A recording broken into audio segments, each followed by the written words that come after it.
Hello student, इस video में हम देखेंगे क्लास 10 मैथ्स का अध्याय 7 है निर्देशांक ज्यामिति। इसमें प्रश्नावली 7.2 है।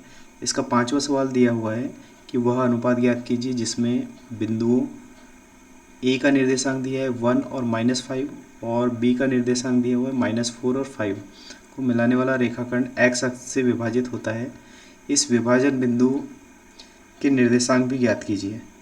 ठीक है, अब यहाँ पर हम देखते हैं कि सबसे पहले तो ये देखते हैं कि ये जो रेखाखंड एक्स अक्ष से विभाजित हो रहा है, तो हमें पता है कि जो एक्स अक्ष पर होता क्या है कि एक्स अक्ष पर हमेशा y का मान 0 होता है। ठीक है, तो यदि निर्देशांक हम देखते हैं तो निर्देशांक क्या मिल सकता है वहाँ पर, x और 0 मिल सकता है, क्योंकि x अक्ष पर क्या होता है, y का मान हमेशा 0 होता है। ठीक है, अब यहाँ से दो बिंदु के निर्देशांक दिया हुआ है। पहला तो दिया हुआ है कि बिंदु ए का निर्देशांक कितना दिया हुआ है, 1 और -5, 1 और -5। ठीक है, उसके बाद बिंदु बी का निर्देशांक कितना दिया है, ये दिया है -4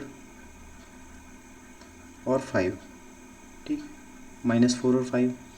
तो यहाँ हम देखते हैं कि ये जो एक्स अक्ष है, एक्स अक्ष ये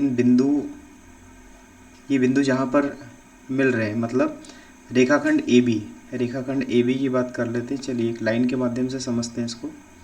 ये एक रेखाखंड है, यहाँ पर है बिंदु ए और यहाँ पर है ये बिंदु बी। ठीक है, इसका जो निर्देशांक है वो कितना है, 1 और -5 ये दिया हुआ है, और जो बी का निर्देशांक है -4 और 5। ठीक है, अब ये जो रेखाखंड है इसको एक्स अक्ष यहाँ पर विभाजित कर रहा है, तो इस बिंदु पर इसका निर्देशांक हो जाएगा, इस बिंदु का निर्देशांक कितना, x और 0 हो जाएगा, क्योंकि y का मान इसमें 0 होगा। अब यहाँ पर हम देखते हैं कि अनुपात ज्ञात करना है, मतलब ये जो बिंदु है ये ए बी रेखाखंड को किस अनुपात में विभाजित कर रहा है। तो हम देखेंगे कि ये मान लेते हैं कि ये जो अनुपात है ये क्या है, यहाँ पर m1 और ये m2। तो अनुपात क्या हो जाएगा, यहाँ पर नोट कर लेते हैं। निकालना क्या है अपने को, m1 अनुपात m2 का मान ज्ञात करना है। ठीक है, अब यहाँ हम देखते हैं कि x और y का मान होता कितना है, कि जैसे y का मान यहाँ पर y की वैल्यू हमें दी हुई है, तो यहाँ पर हम लगाएंगे क्या, y इज इक्वल टू होता है m1y2 plus m2y1 upon m1 plus m2। ठीक है, यहाँ पर वैल्यू पुट कर देते हैं। y की वैल्यू ये देखिए, यहाँ पर y की वैल्यू 0 है, तो ये हो जाएगा 0 इज इक्वल टू m1 की वैल्यू नहीं पता तो m1 ही रख देते हैं। y2 का मान दिया हुआ है, ये समझ लेते हैं। ये एक क्या है, ये x1 y1 है, और ये जो मान दिया हुआ है ये क्या है, x2 और y2 है। ठीक है, अब देखते हैं y2 की वैल्यू कितनी है, 5 है, तो यहाँ पर ये हो जाएगा 5 प्लस m2 की वैल्यू कितनी है नहीं पता, तो m2 का मान जैसा का वैसा। उसके बाद y1 की वैल्यू कितनी है, y1 की वैल्यू है -5। ठीक, अपान कितना हो जाएगा, यहाँ पर हो जाएगा m1 प्लस m2।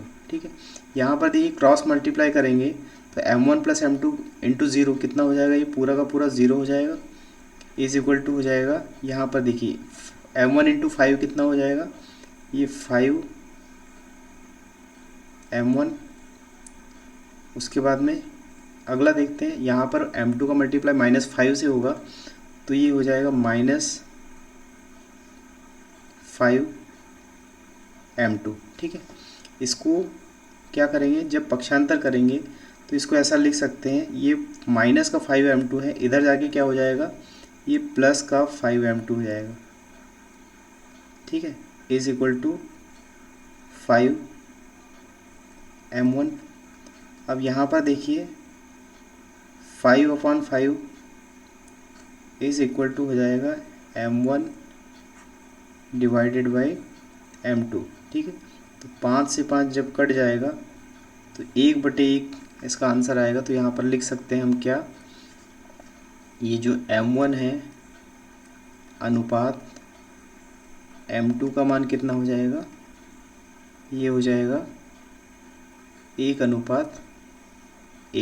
ठीक है, अब ये तो आंसर आ गया, क्या 1:1 आ गया।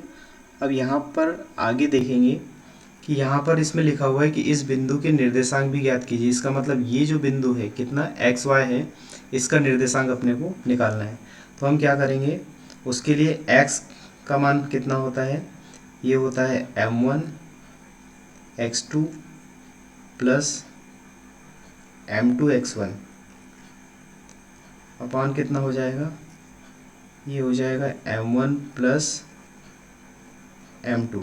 ठीक है, x की वैल्यू हमें नहीं पता, उसके बाद m1 का मान अपने को पता है कितना है, m1 का मान 1 है और m2 का मान 1 है। तो यहाँ पुट कर देते हैं, 1 इंटू हो जाएगा x2 का मान कितना है यहाँ पे देखिए -4 है ना, तो ये हो जाएगा -4 प्लस m2 कितना है 1 है और x1 कितना है 1 है। ठीक है, डिवाइडेड बाई कितना हो जाएगा, m1 प्लस m2 मतलब 1 प्लस 1। x की वैल्यू यहाँ से निकाल सकते हैं, कितना हो जाएगा 1 इंटू -4 हो जाएगा -4 और ये +1 डिवाइडेड बाई कितना हो जाएगा 2। तो यहाँ से निकल के आएगी वैल्यू -3/2। x का मान हो गया -3/2। तो हमारा जो निर्देशांक है क्या हो जाएगा, निर्देशांक कितना था, जो m1 अनुपात m2 में विभाजित करता है x, 0। तो ये कितना हो जाएगा, x की वैल्यू आ गई है -3/2 और ये है 0। ठीक है, तो ये मान निकल के आ जाएगा किसका, ये जो लास्ट में लिखा है ना कि इस बिंदु के निर्देशांक भी ज्ञात कीजिए, तो इस बिंदु का निर्देशांक क्या हो जाएगा -3/2 और 0। Okay, thank you.